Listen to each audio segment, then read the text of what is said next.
وعلى آله وصحبه أجمعين. أما بعد، يقول الله سبحانه وتعالى في محكم تنزيله: قد أفلح من زكاها وقد خاب من دساها. وقال أيضا: قد أفلح من تزكى. وقال النبي صلى الله عليه وسلم: ألا إن في الجسد مضغة، إذا صلحت صلح الجسد كله، وإذا فسدت فسد الجسد كله، ألا وهي القلب. رواه মুসলিম রহিমাহুল্লাহ। তো আলহামদুলিল্লাহ, আজ আমরা যে দাস শুরু করব, এটা প্রথম পর্ব। সেটা হলো তাজকিয়াতুন নাফস বা আত্মশুদ্ধি।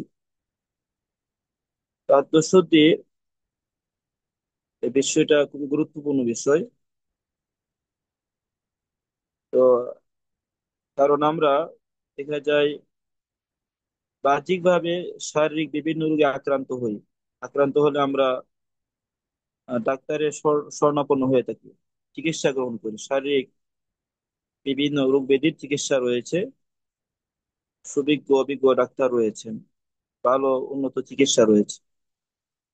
তো শারীরিক বিভিন্ন রোগ ব্যাধি এটা নিরাময়ের জন্য, সুস্থতার জন্য আমরা বাহ্যিক চিকিৎসা গ্রহণ করে থাকি। কিন্তু আমরা দেখা যায় আভ্যন্তরীণ বিভিন্ন মানসিক রোগে আক্রান্ত হয়ে থাকি, আত্মিক রোগে আক্রান্ত হয়ে থাকি। তো আত্মিক রোগ যেটা আছে, এটা তো আসলে দেখা যায় না, এটা অন্তরের ভেতরে রয়েছে। তো আত্মিক রোগের চিকিৎসা, নিরাময় করা, এটাকে পরিশুদ্ধ করা, এর গুরুত্ব অবশ্যই অপরিসীম। তো এই প্রসঙ্গে আসলে আত্মশুদ্ধি, আত্মার পরিশুদ্ধি, এ বিষয়ে কোরআন সুন্নাহর অনেক দলিল আদিল্লা বিধিবিধান রয়েছে। আত্মশুদ্ধির অনেক নীতিমালা রয়েছে। মদিনার বিশিষ্ট আলেম, যুগ শ্রেষ্ঠ মুহাদ্দিস আল্লামা আব্দুল মুহসিন আল আব্বাদ হাফিজাহুল্লাহ, তিনি আমার উস্তাদ। ওনার কাছে আমি দার্স নিয়েছি অসংখ্যবার। 4 বছর বসে নবীতে আমি দার্স নিয়েছি বিভিন্ন সময়ে। ওনার ছিল সুবিজ্ঞ আলেম, শ্রেষ্ঠ আলেম দিন শাইখ আব্দুর রাজ্জাক বিন আব্দুল মুহসিন আল বাদর। তিনি তাজকিয়াতুন নাফস প্রসঙ্গে 10টি নীতিমালা উল্লেখ করেছেন। তো ইনশাল্লাহ আমরা, এই কিতাবটা আমার কাছে আছে, কিতাবের আলোকে, নীতিমালার আলোকে, এবং আমাকে আল্লাহ যে সামান্য জ্ঞান দিয়েছেন, সে আলোকে ইনশাল্লাহ বিষয়টা নিয়ে আমরা ইনশাল্লাহ আলোকপাত করব, যেন আল্লাহ সুবহানাহু ওয়া তাআলা আমাদেরকে আত্মিক পরিশুদ্ধি দান করেন। সেই দোয়া করবো ইনশাল্লাহ। মানুষে আত্মশুদ্ধির যে পরিচয় সঙ্গে একটু করে আমি তুলে ধরবো, এবং এর গুরুত্ব মর্যাদা এ সম্পর্কে ইনশাল্লাহ আমি একটু করে তুলে ধরছি। মানুষ বিভিন্ন রোগে আক্রান্ত হয়। আক্রান্ত হওয়ার অনেক ওগুলো কারণ রয়েছে। মানুষ যে সকল আত্মিক রোগে আক্রান্ত হয়, সেগুলোর অনেক প্রকার রয়েছে। আমি কয়েকটা বিষয় তুলে ধরছি। আহ, মানুষ যে সকল রোগে আক্রান্ত হয়, আত্মিক রোগে, এর মাঝে সবচেয়ে জঘন্য হল আল জাহল, অজ্ঞতা। দিন সম্পর্কে, ঈমান সম্পর্কে, ইসলাম সম্পর্কে, বিশুদ্ধ আকীদা সম্পর্কে অজ্ঞতা, জাহাল। এই অজ্ঞতার কারণে দেখা যায় শিরিক থেকে নিয়ে পৃথিবীতে যত অন্যায়, অনাচার, পাপাচার পৃথিবীতে যা কিছু হয়েছে, এর কারণ হচ্ছে আল জাহাল, অজ্ঞতা। তো এটা কি আত্মিক রূপ। তো এরপরে আরো কিছু রোগ রয়েছে। এর মাঝে রয়েছে যেমন অন্তর বিভিন্ন ফেতনায় আক্রান্ত হয়ে যাওয়া, বিভিন্ন ফেতনায় আক্রান্ত হয়ে যাওয়া। তো একের পর এক ফেতনার মধ্যে পেছনে পড়ে যাওয়া। এর মাঝে আরো আছে পাপাচার, বিভিন্ন অন্যায় অশ্লীলতায় জড়িত হওয়া, শাহওয়াত, মাআসি, মনে যান যা চাই খেয়াল খুশি অনুযায়ী চলা। তো আরেকটি রয়েছে, সেটা হলো আশুবহাত, সন্দেহ সংশয়ের পেছনে পড়া। শুবহাত দিনের বিষয়ে, ইমানের বিষয়ে বিভিন্ন সংশয় সন্দেহের পেছনে পতিত হওয়া। তো এর মাঝে আরো কিছু বিষয় রয়েছে, এর মাঝে আছে আল্লাহ জিকির থেকে গাফিল হয়ে যাওয়া, উদাসীন হয়ে যাওয়া, হারাম সুদ এগুলো খাওয়া, গীবত পরনিন্দা, দুনিয়া নিয়ে ব্যস্ত হয়ে যাওয়া, হিংসা, বিদ্বেষ, অহংকার, অহমিকা, নিজেকে বড় মনে করা, অন্যদেরকে তুচ্ছ মনে করা, অবহেলা করা, অন্যদের বিদ্রুপ করা, তো প্রবৃত্তির অনুসরণ করা, আল্লাহর রহমত থেকে নিরাশ হয়ে যাওয়া, আল্লাহ ছাড়া অন্যদেরকে অধিক ভালোবাসা, আল্লাহ ছাড়া গায়রুল্লাহকে অধিক ভয় ভয় করা, ওয়াসওয়াসা কুমন্ত্রণে আক্রান্ত হওয়া, অন্তর কঠিন হয়ে যাওয়া। তো এইভাবে এরপরে আত্মিক রোগ আরো রয়েছে, নেফাক, মুনাফিকি, মুনাফিকি তে আক্রান্ত হওয়া, মুখে প্রকাশ করে ইমান, বাস্তবে অন্তরে হলো নেফাকি। এটা সবচেয়ে জঘন্য, এটা আত্মিক রোগ। আত্মিক রোগের মধ্যে আরো রয়েছে, সেগুলো হলো যে রিয়া, লৌকিকতা। তো এর মাঝে আরো রোগ আছে যে সুজন বিল্লাহি আজ্জা ওয়া জাল, আল্লাহর ব্যাপারে খারাপ ধারণা পোষণ করা। এইভাবে আরো অনেক আত্মিক রোগ রয়েছে যে রোগে মানুষের আক্রান্ত হয়। এই পাপাচার, মানুষ যত অন্যায় করে অপরাধ করে ততই রোগ আক্রান্ত হয়। যখন মানুষ অন্যায় করে পাপ করে তখন তার অন্তরে এটা কালো দাগ পড়ে যায়। তো আসলে এটা কত গুরুত্বপূর্ণ বিষয়। রাসূলের একটি হাদিস দিয়ে এটা প্রমাণিত হয়, সহিহ মুসলিমের লম্বা হাদিস, সহিহ বুখারীতে রয়েছে। হাদিসের লাস্টের অংশ আমি বলছি। আল্লাহ রসুল বলছেন যে আলা ওয়া ইন্না ফিল জাসাদি মুদগাতান ইযা সলাহাত সলাহাল জাসাদু কুল্লু। হয়ে শোনো, মানুষের দেহে একটি মাংসের টুকরো রয়েছে, ইযা সলাহাত, যদি এটা ঠিক হয়ে যায়, সলাহাল জাসাদু কুল্লু, তাহলে গোটা দেহ ঠিক হয়ে যায়। ওয়াইদা ফাসাদাত, যদি সে মাংসের টুকরোটা নষ্ট হয়ে যায়, তাহলে ফাসাদাল জাসাদু কুল্লু, গোটা দেহ নষ্ট হয়ে যায়। আলা ওয়াহিয়াল কলব, রাসূল বলছেন এটা হলো অন্তর। তাহলে এখানে বোঝা গেল এই হাদিস থেকে যে অন্তর পরিশুদ্ধ হলে, অন্তর যদি ভালো হয়, তাহলে মানুষের সবকিছু সংশোধন হয়ে যায়। আর অন্তর যদি নষ্ট হয়ে যায়, তা সবকিছুই নষ্ট হয়ে যায়, গোটা দেহ, গোটা দেহের কর্ম। তো এই যে আজকে বর্তমানে দেখা যায় আমাদের অনেকে আছে এলমের প্রতি অনাগ্রহী, সালাত, এবাদত, পর্দা, হ্যাঁ, ইসলাম সম্পর্কে যে অনীহা, অবহেলা, অবজ্ঞা, ইসলাম পালনে আগ্রহী না, অন্যায়ের প্রতি মানুষের আকর্ষণ। তো এই সবগুলো কারণ হলো কি, আত্মার বেদিতে মানুষ আক্রান্ত হয়ে গেছে, আত্মিক রোগে আক্রান্ত।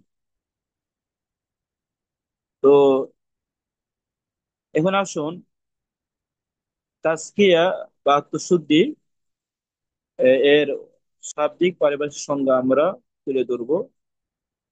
তাজকিয়া এর মেন অর্থ হলো আত্মহার ওয়ান নামা ও জিয়াদা, পবিত্রতা, পরিশুদ্ধি অর্জন করা, তাজকিয়া তাতহির, ওয়ান নামা সমৃদ্ধি ঘটা, অধিক কল্যাণ সাধিত হওয়া, তাজকিয়া। এটা জাকাতুন থেকে আসে, তাজকিয়া এটা জাকাতুন থেকে আসে। জাকাত মানে পবিত্রতা, সমৃদ্ধি এবং অধিক কল্যাণ অর্জন হওয়া। তো তাজকিয়া মানে পবিত্র, পবিত্র করা, পরিশুদ্ধ করা। এই ইসলামী শরীয়তের পরিভাষায় তাজকিয়া বলা হয় যে তাতহিরুন নুফুসি ওয়া ইসলাহুহা, মানুষের আত্মাকে পবিত্র করা, সংশোধন করা। মানুষ নিজেকে, তার আত্মাকে পবিত্র করা, সংশোধন করা, বিল ইলমিন নাফিঈ, উপকারী এলেমের মাধ্যমে, ওয়াল আমালি সালিহি, এবং নেক আমলের মাধ্যমে, ও ফি'লিল মা'মুরাত ওয়া তারকিল মানহিয়াত। কুরআন সুন্নাহর আদিষ্ট যে সকল বিষয় রয়েছে, কুরআন সুন্নাহর যে সকল বিষয় করা আদেশ করা হয়েছে, এই যাবতীয় বিষয়গুলো পালন করা, ওয়া তারকিল মানহিয়াত, কুরআন সুন্নাহয় যা নিষেধ করা হয়েছে সেসব বিষয় বর্জন করার মাধ্যমে নিজেকে পবিত্র পরিশুদ্ধ করা। তাহলে তাজকিয়ার পরিভাষায় এর পরিচয় বা সংজ্ঞা হলো নিজের আত্মাকে পবিত্র করা, পরিশুদ্ধ করা, সংশোধন করা, পরিমার্জিত করা, উপকারী এলেম অর্জন করে নেক আমলের মাধ্যমে। তো নেক আমলের মাঝে রয়েছে ফি'লিল মা'মুরাত, কুরআন সুন্নাহয় যে সকল বিষয় করতে আদেশ করা হয়েছে সেগুলো সম্পাদন করার মাধ্যমে নিজেকে পবিত্র পরিশুদ্ধ করা, ও তারকিল মানহিয়াত, যা নিষেধ করা আছে সেগুলো বর্জন করার মাধ্যমে। তো তাজকিয়ার গুরুত্ব বা মর্যাদা, এটা আমরা হাদিস থেকে পেয়েছি। এরপর দেখুন আল্লাহ সুবহানাহু ওয়া তাআলা সূরা আশ-শামসের, সূরা আশ-শামস 30 পারায় এটা আছে। তো 9টি আয়াত এই প্রসঙ্গে দেখুন, আল্লাহ সুবহানাহু ওয়া তাআলা বিভিন্ন বড় বড় সৃষ্টির কসম খাওয়ার পর আল্লাহ বলেছেন যে নিজেকে পরিশুদ্ধ করে, পবিত্র করে সে কৃতকার্য হয়, আর নিজেকে যে কলুষিত করে, অন্যায় অপরাধ করে সে ক্ষতিগ্রস্ত হয়। আল্লাহ সুবহানাহু ওয়া তাআলা দেখুন সূরা শামস কি বলেছেন, ওয়াশ-শামসি ওয়া দুহাহা, কসম সূর্যের, ওয়া দুহাহা, তো দুহা এর একটি অর্থ হলো সূর্যের আলো। হ্যাঁ, তাফসীরের কিতাবে দুইটি অর্থ আছে, দুহাহার অর্থ একই করা হয়েছে যে সূর্যের যে আলো। দ্বিতীয় অর্থ হলো দুহাহা মানে, এর অর্থ হলো যে দিবস,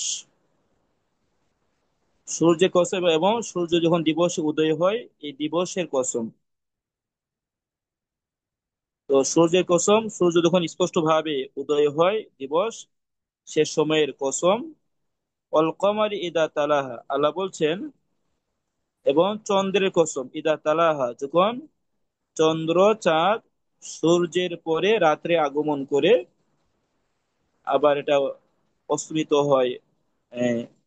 ওয়ান নাহারি ইদা জাল্লাহা, দিবসের কসম, দিনের কসম, ইদা জাল্লাহা, যখন দিন রাতের অন্ধকারকে দূর করে।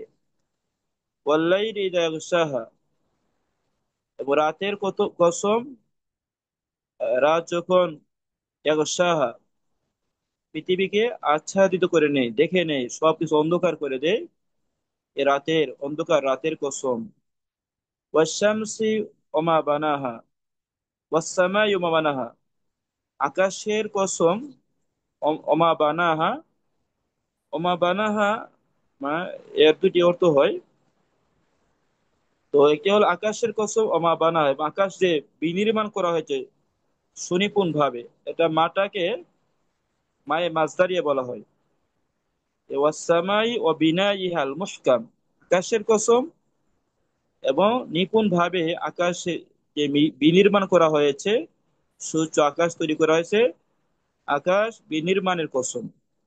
তাহলে ওমা বানাহা এর অর্থ, একটি অর্থ হলো আকাশ বিনির্মাণের কসম, তার যে আল্লাহ সুবহানাহু ওয়া তাআলা অত্যন্ত সুনিপুণ ভাবে, চমৎকার ভাবে সৃষ্টি করেছেন, এর কসম।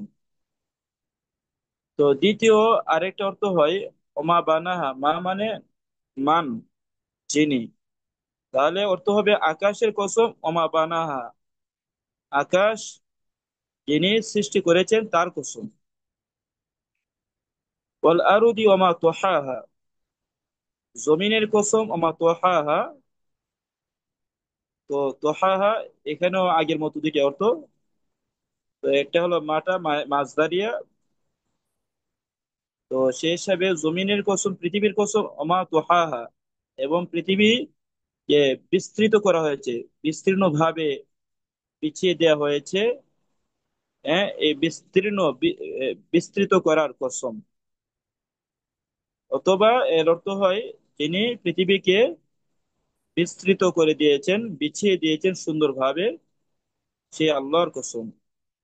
ওয়া নাফসিন ওয়া মা সাওয়াহা, মানুষের আত্মার কসম, ওমা সাওয়াহা, এবং আত্মাকে যে সুবিন্যস্ত করে, সুন্দরভাবে যে সৃষ্টি করে সুবিন্যস্ত করা হয়েছে, এর কসম। অথবা আত্মাকে যিনি সুবিন্যস্ত করেছেন, সে আল্লাহর কসম।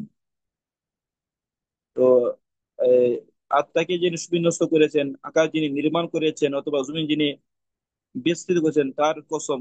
এই যে এটা কত মুফাসসিরিনে কেরাম বলেছেন, অধিকাংশ মুফাসসিররা বলেছেন যে আকাশের কসম এবং আকাশ বিনির্মাণ করার কসম, জমিনের কসম এবং জমিন বিস্তৃত করার কসম, মানুষের আত্মার কসম এবং আত্মাকে যে সুবিন্যস্ত করা করা হয়েছে এর কসম।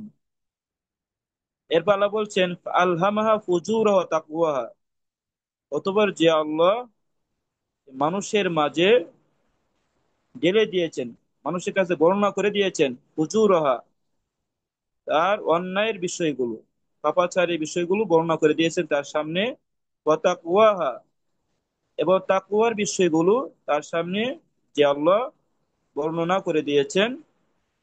অতঃপর আল্লাহ বলেছেন ক্বাদ আফলাহা মান যাক্কাহা, অবশ্যই সে কৃতকার্য হবে, মান যাক্কাহা, যে নিজেকে পরিশুদ্ধ পবিত্র করবে। ওয়াকাদ খাবা মান দাসসাহা, আর অবশ্যই সে ব্যর্থ ক্ষতিগ্রস্ত হবে যে নিজেকে কলুষিত করবে অন্যায় অপরাধ করার মাধ্যমে। তাহলে আল্লাহ সুবহানাহু ওয়া তাআলা এখানে বড় বড় আল্লাহর সৃষ্টির কসম খেয়ে তারপর বলছেন যে নিজেকে পরিশুদ্ধ করে সে কৃতকার্য হয়, আর যে নিজেকে অন্যায় অপরাধ করে কলুষিত করে সে অবশ্যই ক্ষতিগ্রস্ত হয়। তাহলে তাহলে এখানে আত্মশুদ্ধির যে বিরাট গুরুত্ব, এখানে এটা প্রমাণিত হয়। এরপর দেখুন, আল্লাহ রাসূল সাল্লাল্লাহু আলাইহি সাল্লাম পৃথিবীতে যে সকল মিশন নিয়ে আগমন করেছিলেন, এর মাঝে একটি শ্রেষ্ঠ মিশন বা দায়িত্ব কাজ ছিল মানুষকে পবিত্র পরিশুদ্ধ করা। এ প্রসঙ্গে কোরআন কারীমের বেশ কয়েকটি আয়াত রয়েছে। আমি একটি আয়াত পড়ছি। সূরা আলে ইমরানের 164 নম্বর আয়াত, আল্লাহ বলছেন লাকাদ মান্না আল্লাহু আলাল মুমিনিনা ইয বা'আসা ফীহিম রাসূলাম মিন আনফুসিহিম, অবশ্যই আল্লাহ মুমিনদের প্রতি অনুগ্রহ করেছেন, ইয বা'আসা ফীহিম রাসূলাম মিন আনফুসিহিম, কেননা তিনি এদের মাঝে এদের মধ্য হতে একজন রাসূল পাঠিয়েছেন, ইয়াতলু আলাইহিম আয়াতিহি, যে রাসূল তিনি এদের কাছে আল্লাহর আয়াতগুলো তেলাওয়াত করে শোনান। অর্থাৎ কোরআনের বিশুদ্ধ তেলাওয়াত রাসূল মুমিনদেরকে শোনান এবং শিক্ষা দান করেন। এক নম্বর রাসূলের কাজ। ওয়াইউযাক্কিহিম, যে রাসূল এদেরকে পবিত্র পরিশুদ্ধ করেন, রাসূলের 2 নম্বর কাজ। 3 নম্বর আল্লাহ বলছেন ওয়াইউআল্লিমুহুমুল কিতাবা, যিনি এদেরকে কিতাব কোরআনের জ্ঞান শিক্ষা দান করেন। তো কোরআনের জ্ঞান মানে কোরআনের বিধিবিধান, কোরআনের যে সকল বিষয় আছে, আকীদা, ঈমান, আমল, আখলাক, দ্বীন এবং দুনিয়ার যাবতীয় কল্যাণকর বিষয় কোরআনে রয়েছে। ওয়াইউআল্লিমুহুমুল কিতাবা, এবং যিনি এদেরকে কিতাব কোরআন শিক্ষা দান করেন। ওয়াল হিকমা, এবং প্রজ্ঞা বলতে ইমাম শাফিঈ রহিমাহুল্লাহ সহকারে অনেক সালাফ বলেছেন হিকমা মানে সুন্নাহ, যে রাসূল উম্মতকে মুমিনদেরকে সুন্নাহ শিক্ষা দান করেন। তাহলে এখানে বলা হলো আল্লাহ মুমিনদের প্রতি অনুগ্রহ করেছেন, কেননা তিনি এদের মধ্য হতে এদের কাছে একজন রাসূল পাঠিয়েছেন। রাসূলের কাজ কি? রাসূল দুনিয়াতে প্রেরণের তার দায়িত্ব কি? এখানে 4টি বিষয় বলা হয়েছে। একটি হলো ইয়াতলু আলাইহিম আয়াতি, তিনি এদের কাছে আল্লাহর আয়াতগুলো তেলাওয়াত করেন। তাহলে কোরআনের বিশুদ্ধ তেলাওয়াত রাসূল পড়ে শোনান, শিক্ষা দান করেন। 2 নম্বর বলা হলো ওই জাকিহিম, তাজকিয়াতুন নাফস, এদেরকে পরিশুদ্ধ পবিত্র করেন। 3 নম্বর আল্লাহ বললেন এদেরকে কোরআনের জ্ঞান শিক্ষা দান করেন। 4 নম্বর হলো তিনি এদেরকে সুন্নাহর জ্ঞান শিক্ষা দান করেন। চারটি বিষয় বলা হয়েছে। অতঃপর আল্লাহ বললেন, ওয়াইন কানু মিন ক্বাবলু লাফি যালালিম মুবিন, যদিও তার ইতিপূর্বে সুস্পষ্ট গুমরাহির মধ্যে ছিল। অর্থাৎ এখানে উদ্দেশ্য হলো এই বিষয়গুলোর মাধ্যমে মুমিনরা হেদায়েত প্রাপ্ত হয়েছেন, সুপথ প্রাপ্ত হয়েছেন। এর আগে তারা স্পষ্ট গুমরাহির মধ্যে ছিল। তাহলে এখান থেকে বোঝা যায়, লাস্টের অংশের মাধ্যমে বোঝা যায় যে তাজকিয়াতুন নাফস এটা হেদায়েত লাভের একটি বড় মাধ্যম। এই চারটি বিষয়ের মাধ্যমে মানুষ হেদায়েত প্রাপ্ত হয়, সুপথ প্রাপ্ত হয়। এরপর দেখুন, আসলে এ প্রসঙ্গে অনেক আয়াত হাদিস রয়েছে। যারা জান্নাতি হবে, জান্নাতি হওয়ার মাধ্যম হলো আত্মিক পরিশুদ্ধি। আল্লাহ সুবহানাহু ওয়া তাআলা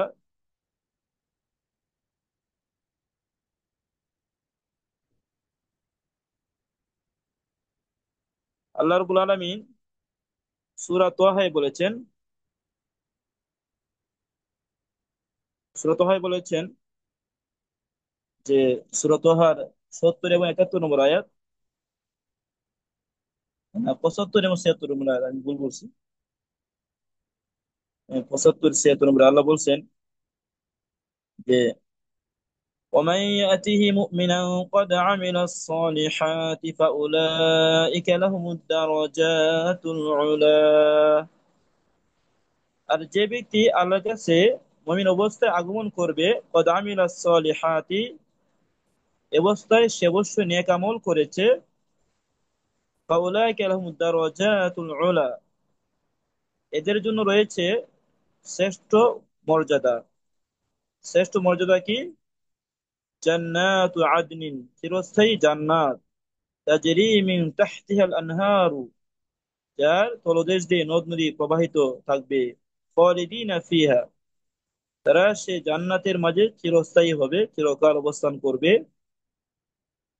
এরপর আল্লাহ বলছেন ওয়াদালিকা জাযাউ মান তাযাক্কা, আর এটা হচ্ছে যারা পরিশুদ্ধ হয়, পবিত্র হয়, এদের বিনিময়।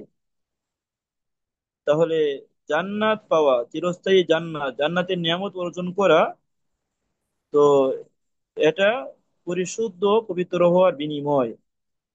তাহলে পরিশুদ্ধ পবিত্র হওয়া ছাড়া জান্নাতি হওয়া যাবে না।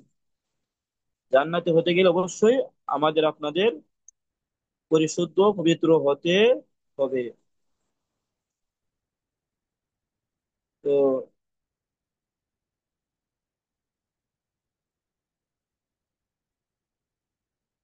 আসুন আমরা এখন আস্তে আস্তে এই পরিশুদ্ধ বা পবিত্র হওয়ার যে মাধ্যমগুলো রয়েছে, শাইখ আব্দুর রাজ্জাক আল বাদর হাফিজাহুল্লাহ তিনি 10টি কায়দা মূলনীতি উল্লেখ করেছেন।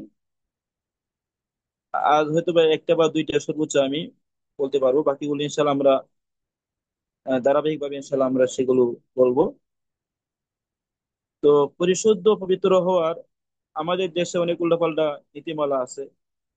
পীরের কাছে মুরিদ হতে হয়, পীর বিভিন্ন ওজিফা দেয়, তাসবিহ দেয়, অনেক বিদাতি আমল দেয়। এগুলোর মাধ্যমে পীর মানুষকে আত্মশুদ্ধির সবক দেয়। আমাদের দেশে পরিশুদ্ধ করার বা আত্মশুদ্ধি অনেক বিভ্রান্তিকর অনেক সিস্টেম রয়েছে। এজন্য আসলে সঠিক যে পন্থাগুলো, সঠিক নীতিমালাগুলো সেগুলো জানা আমাদের উচিত। মদিনার বিশিষ্ট আলেম, মদিনার এলেমের আলোকে, কোরআন সুন্নাহর আলোকে তিনি কিতাবটি সুন্দরভাবে লিখেছেন। তো আসুন, তিনি প্রথম নীতিমালা বলেছেন আল কায়দা আল উলা,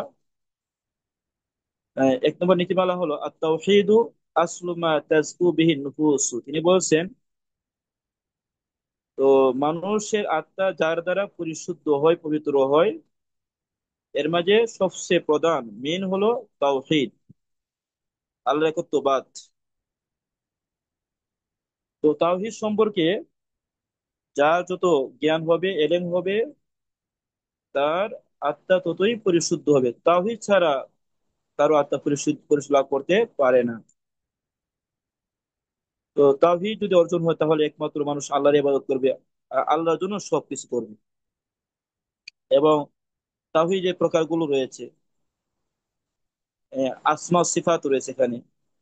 মানুষ যখন আল্লাহ তাআলার আসমা সিফাত, তার সুন্দর সুন্দর নাম, তার গুণাবলী, বৈশিষ্ট্য, আল্লাহর মাহাত্ম্য মর্যাদা সম্পর্কে মানুষ জানবে, তখন আস্তে আস্তে তার নিজের যে অহমিকা, অহংকার, দাম্ভিকতা আছে, তার পাপাচারী যে মনটা আছে, এটা আস্তে আস্তে দুর্বল হবে, কমে যাবে, মানুষের আত্মার পরিশুদ্ধি করবে। এজন্য তো আত্মার পরিশুদ্ধির সবচেয়ে বড় মাধ্যম হচ্ছে তাওহীদের জ্ঞান অর্জন করা।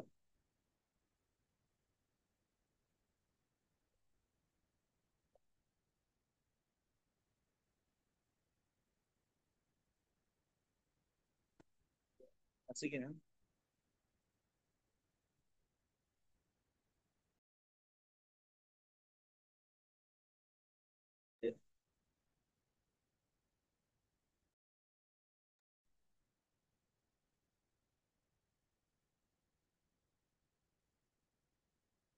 আমার কথা শোনা যাচ্ছে কিনা? আচ্ছা, তাহলে আত্মার পরিশুদ্ধির সবচেয়ে বড় মাধ্যম হচ্ছে তাওহীদ। তো এই তাওহীদের জন্য আল্লাহ সুবহানাহু ওয়া তাআলা জিন ইনসানকে সৃষ্টি করেছেন। আল্লাহ বলছেন সূরা যারিয়াতের 56 নম্বর আয়াতে আল্লাহ বলছেন, ওয়ামা খলাকতুল জিন্না ওয়াল ইনসা ইল্লা লিয়াবুদুন। আমি জিন ইনসানকে একমাত্র আমার ইবাদত করার জন্য সৃষ্টি করেছি। তো তাফসীরের কিতাবে, তাফসীরে ইবনে কাসির সহকারে অসংখ্য তাফসীরি কিতাবে উল্লেখ আছে লিয়াবুদুন মানে লিওয়াহিদুন।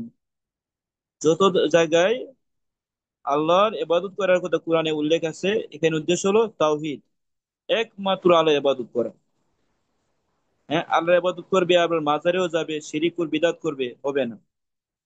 আমি জিন ইনসানকে একমাত্র সৃষ্টি করেছি লিয়াবুদুন, তারা যেন আমার একমাত্র ইবাদত করে। এবং এই তাওহীদের জন্যই আল্লাহ রাব্বুল আলামিন নবী রাসূলদেরকে প্রেরণ করেছেন। আমরা কোরআন কারিমে বলেছি রাসূল প্রেরণের 4টি প্রধান মিশন বলেছি।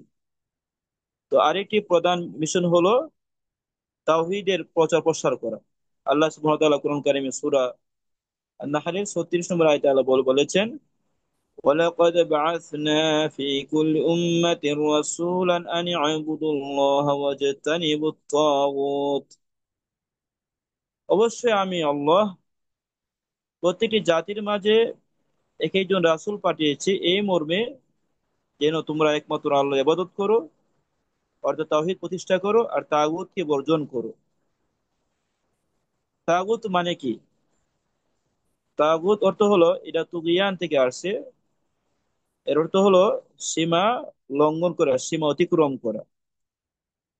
তাগুত এর পরিভাষায় অর্থ হলো মানুষ যার আনুগত্য করতে গিয়ে কোরআন সুন্নাহর সীমা অতিক্রম করে, সে হচ্ছে তাগুত।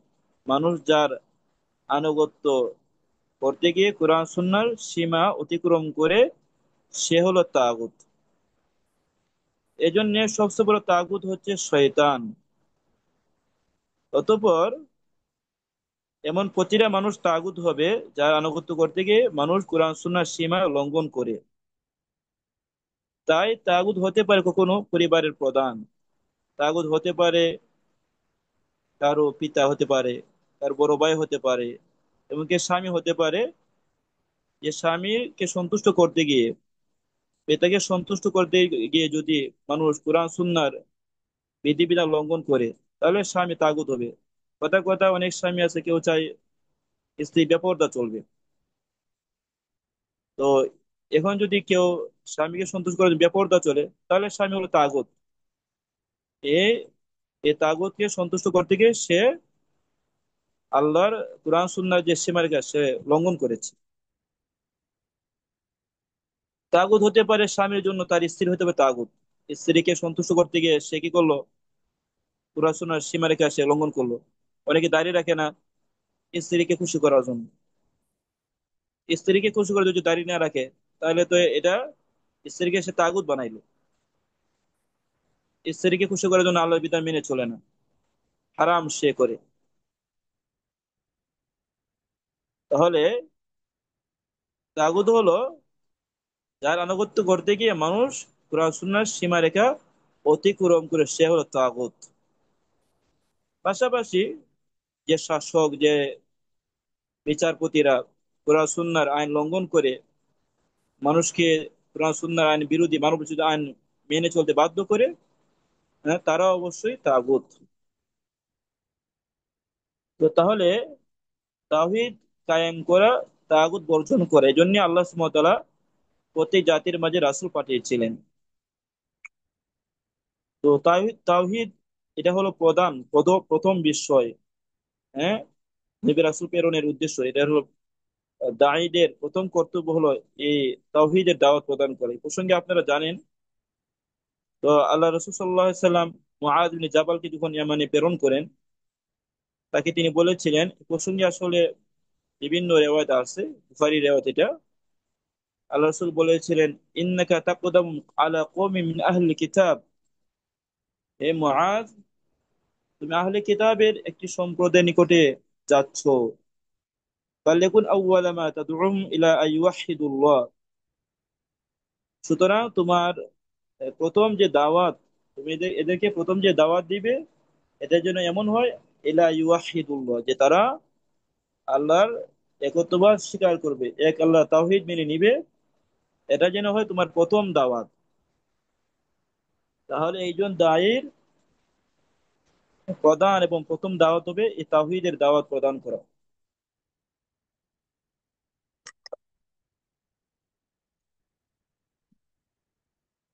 এরপর দেখুন, যারা এই তাওহীদের মাধ্যমে আত্মশুদ্ধি অর্জন করে না, আল্লাহ এদেরকে ধমকি দিয়েছেন, কঠিন আযাবের, কঠিন শাস্তি দেওয়ার আল্লাহ তাআলা হুঁশিয়ারি উচ্চারণ করেছেন।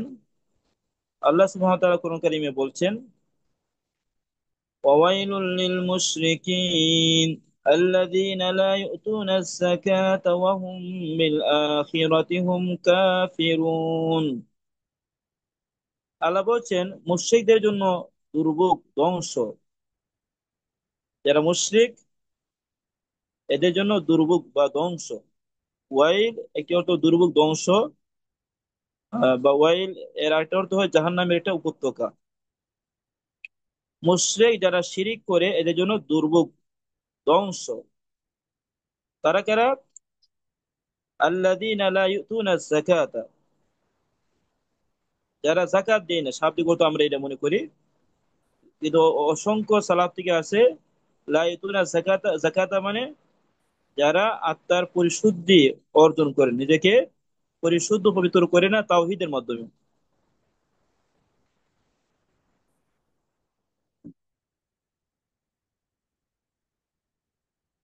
তাহলে এই মুশরিকদের জন্য দুর্ভোগ বা ধ্বংস, যারা আত্মার পরিশুদ্ধি অর্জন করে না তাওহীদের মাধ্যমে, ওয়াহুম বিল আখিরাতি হুম কাফিরুন, এবং যারা কাফেরকে, যারা পরকালকে অস্বীকার করে, কুফরি করে।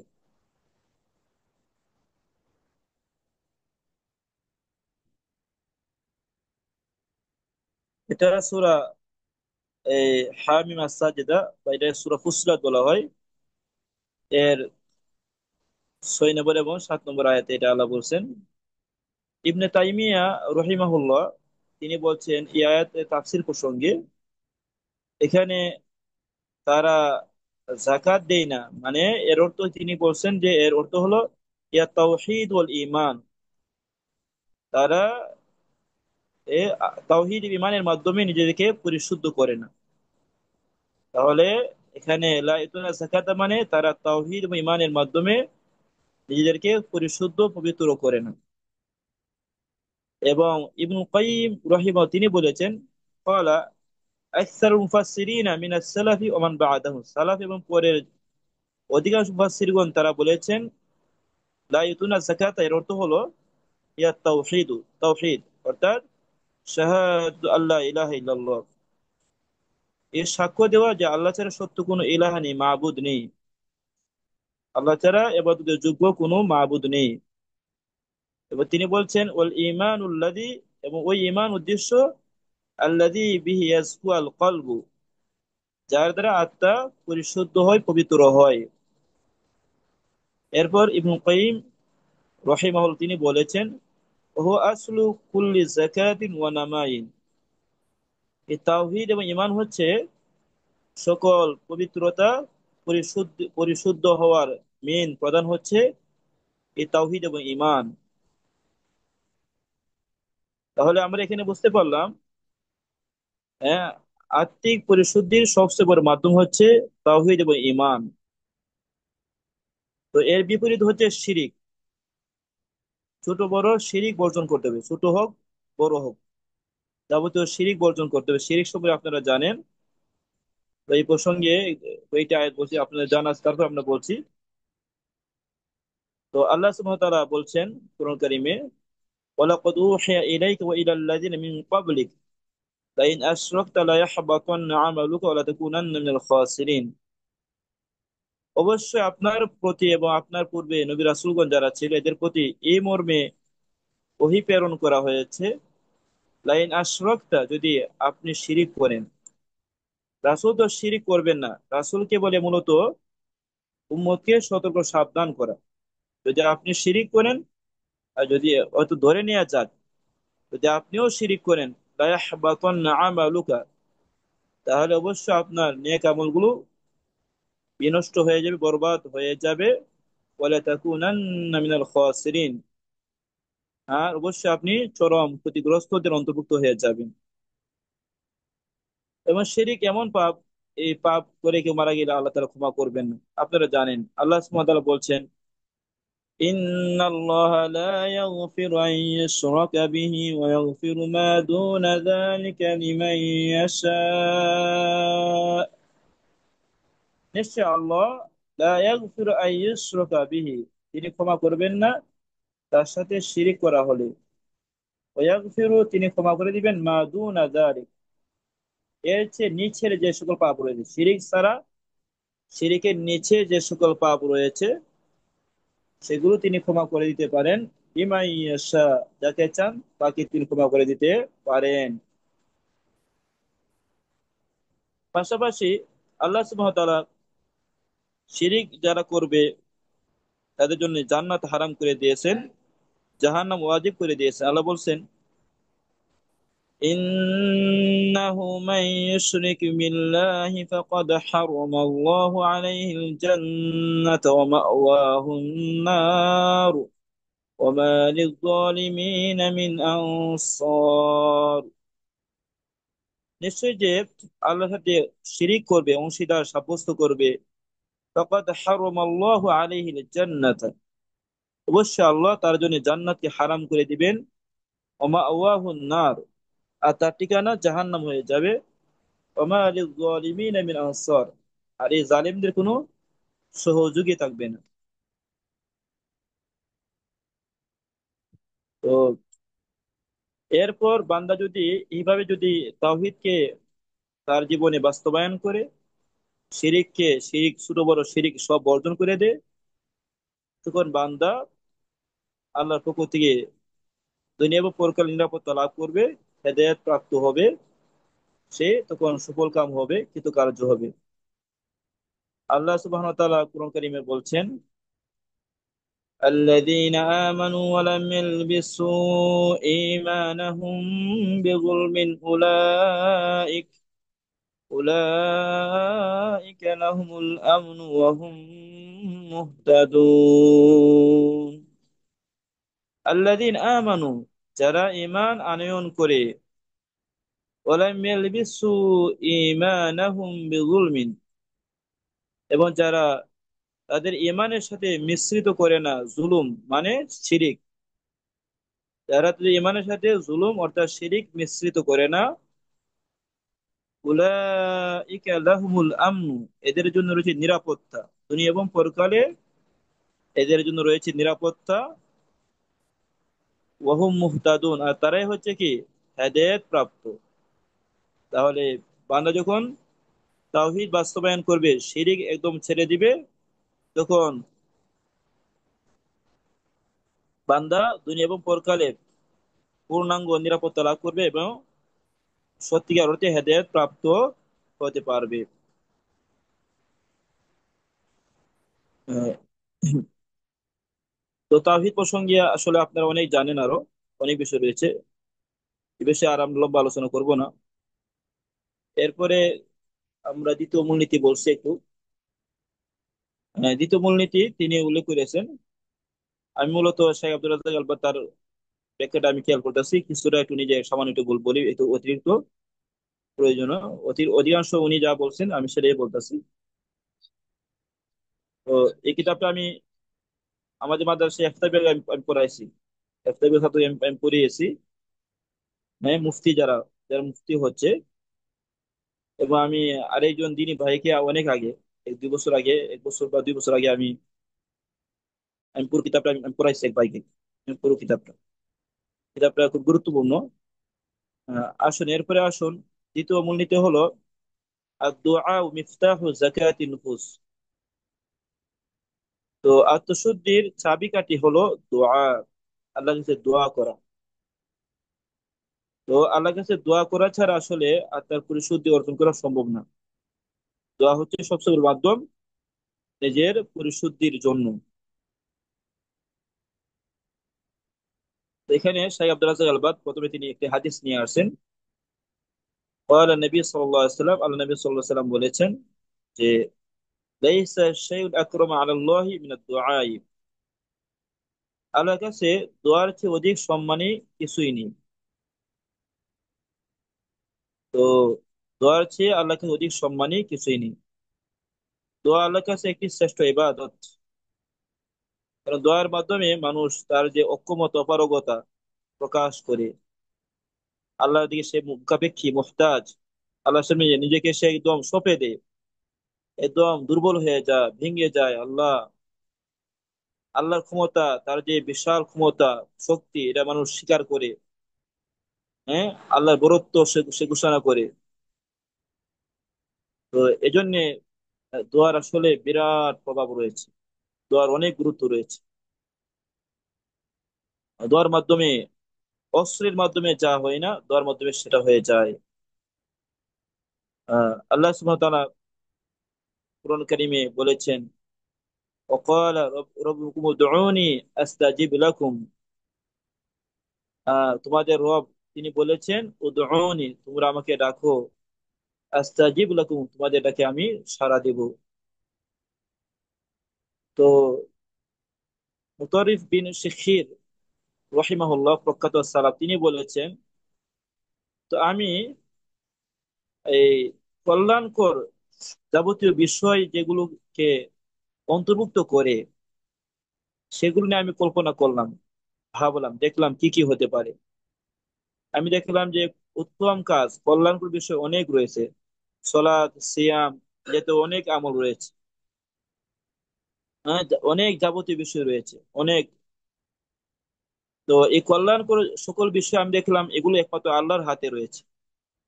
আল্লাহর হাতে যা আছে সেগুলো আল্লাহর কাছে চাওয়া ছাড়া অর্জন করা সম্ভব না। আল্লাহ কোরআনে বলছেন বিয়াদিকাল খাইর, আল্লাহ যাবতীয় কল্যাণ আপনার হাতে রয়েছে। তো এই জন্য তিনি বলছেন ফাইদা জিমাউল খাইরি আর দোয়া। সুতরাং যাবতীয় কল্যাণের, সমস্ত কল্যাণকে যা অন্তর্ভুক্ত করে সেটা হলো কি দোয়া। দোয়ার মাধ্যমে যাবতীয় কল্যাণ অর্জন করা সম্ভব হয়। এই জন্য আল্লাহর কাছে চাইতে হবে, আল্লাহর কাছে কান্নাকাটি করতে হবে। আল্লাহ কান্নাকাটিকে অনেক পছন্দ করেন, ভালোবাসেন। তো তাজকিয়াতুন নাফস সম্পর্কে আল্লাহ রাসূল থেকে একটি হাদিস রয়েছে, আল্লাহ রাসূল দোয়া করতেন আল্লাহর কাছে। এটা মুস্তাদে সহিহ মুসলিমে এসেছে। আল্লাহ রাসূল দোয়া করতেন আল্লাহর কাছে, আল্লাহুম্মা আতি নাফসি তাকওয়াহা ওয়া যাক্কিহা আনতা খায়রু মান যাক্কাহা আনতা ওয়ালিয়ুহা ওয়া মাওলাহা। আল্লাহুম্মা আতি নাফসি তাকওয়াহা, হে আল্লাহ, আপনি আমার মনে তাকওয়া প্রদান করুন, মনে আল্লাহ ভীতি অন্তরে আপনি দান করুন। ওয়া ওয়া যাক্কিহা, আপনি আমাকে, আমার এই আত্মাকে পরিশুদ্ধ করে দিন, পবিত্র করে দিন। আনতা খায়রু মান যাক্কাহা, কেননা আপনি তো সর্বোত্তম পবিত্র পরিশুদ্ধকারী। আনতা ওয়ালিয়ুহা মাওলাহা, এ আমার আত্মার আপনি গার্ডিয়ান, আপনি তার মাওলা, আপনি তার মুনিব।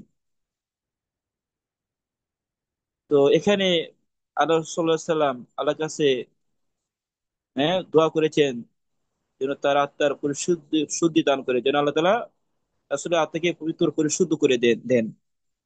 তাহলে এখানে বোঝা যায় আত্মার পরিশুদ্ধি অনেক গুরুত্বপূর্ণ। যেটা আল্লাহ রসুল নিজের জন্য আল্লাহ কাছে চেয়েছেন। হ্যাঁ, আল্লাহ রসুল চেয়েছেন আর উম্মতকেও এই নির্দেশনা দিয়েছেন এর মাধ্যমে।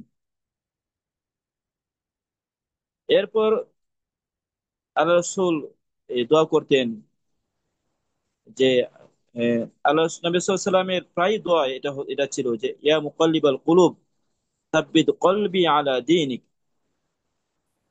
হে অন্তরসমূহ পবিত্রকারী আল্লাহ, সাব্বিত কলবি আলা দীনিক, আপনি আমার অন্তরকে আপনার দ্বীনের উপর আপনি অটল অবিচল রাখুন।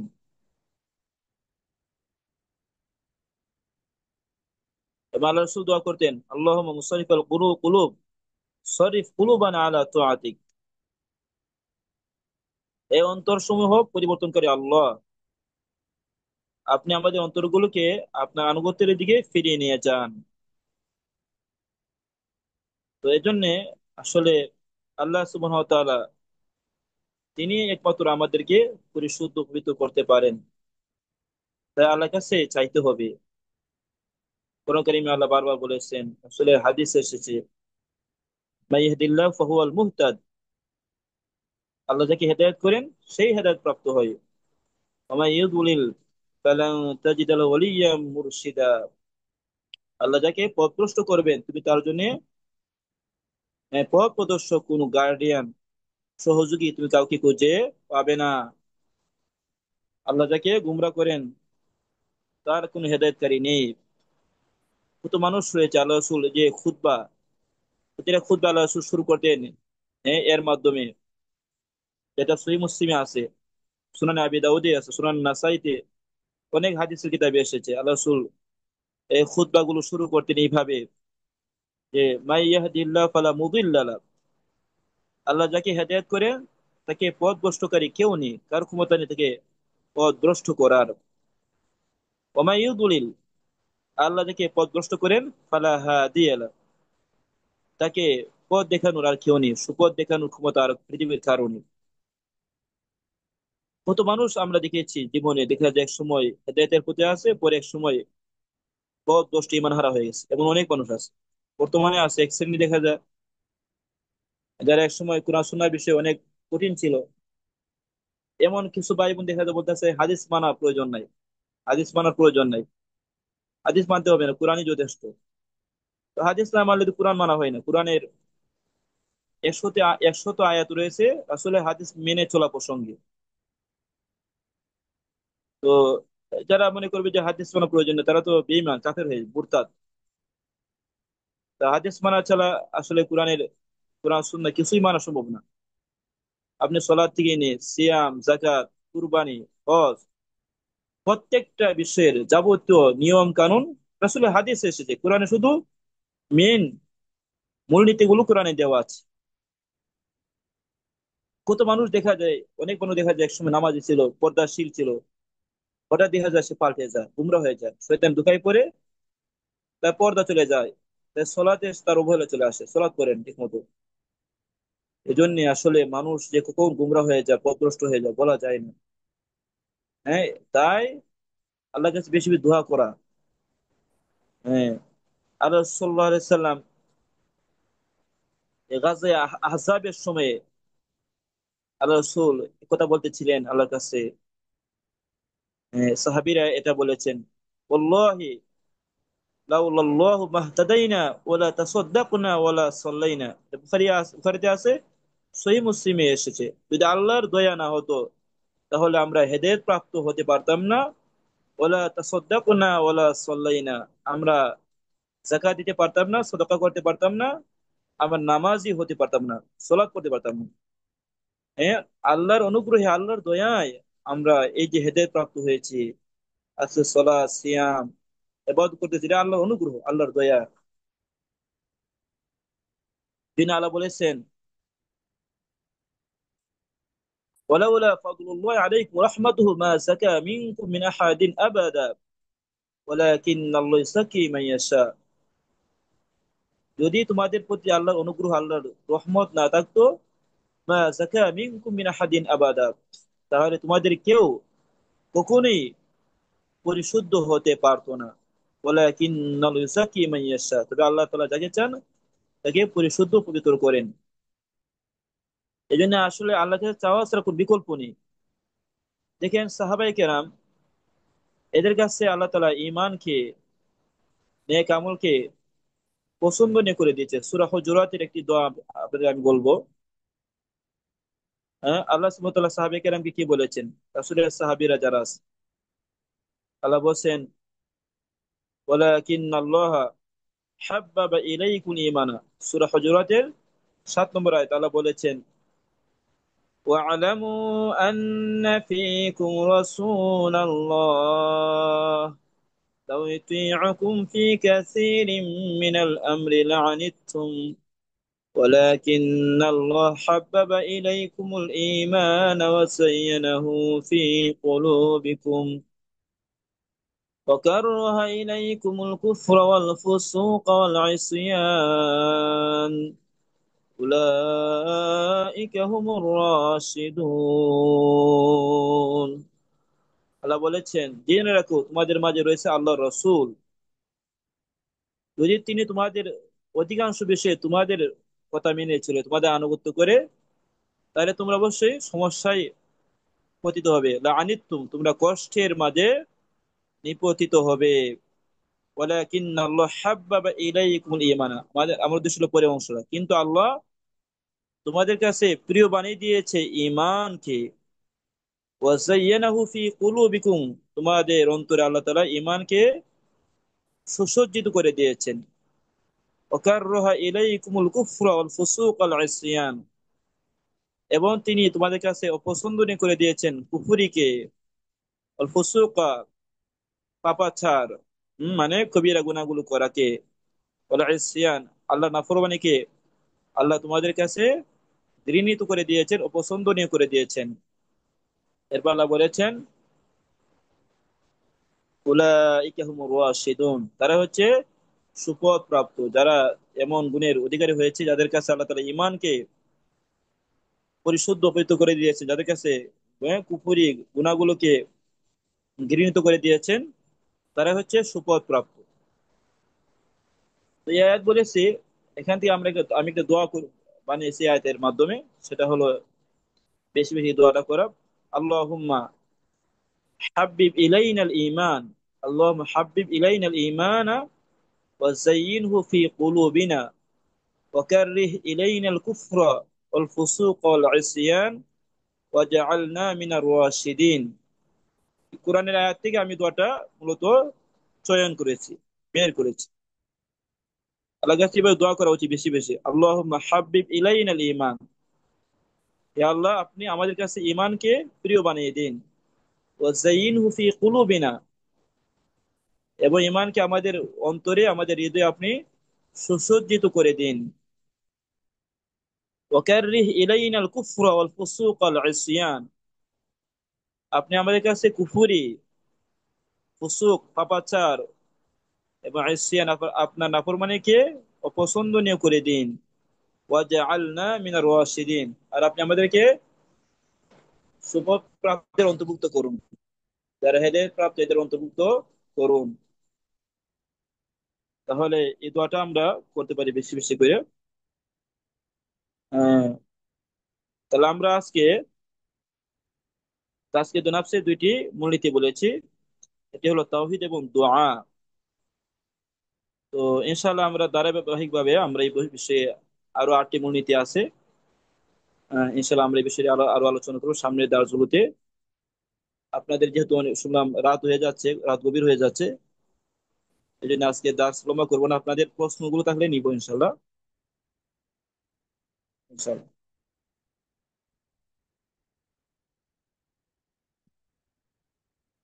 তাহলে এখন আমরা আপনাদের কিছু প্রশ্ন থাকলে প্রশ্ন নিতে পারি ইনশাআল্লাহ।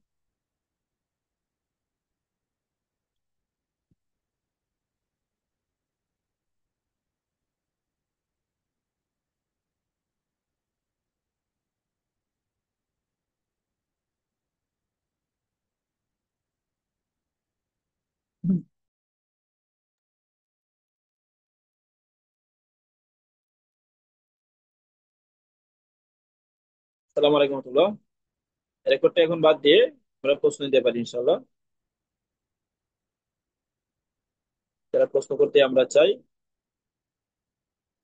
প্রশ্ন করা যেতে পারে।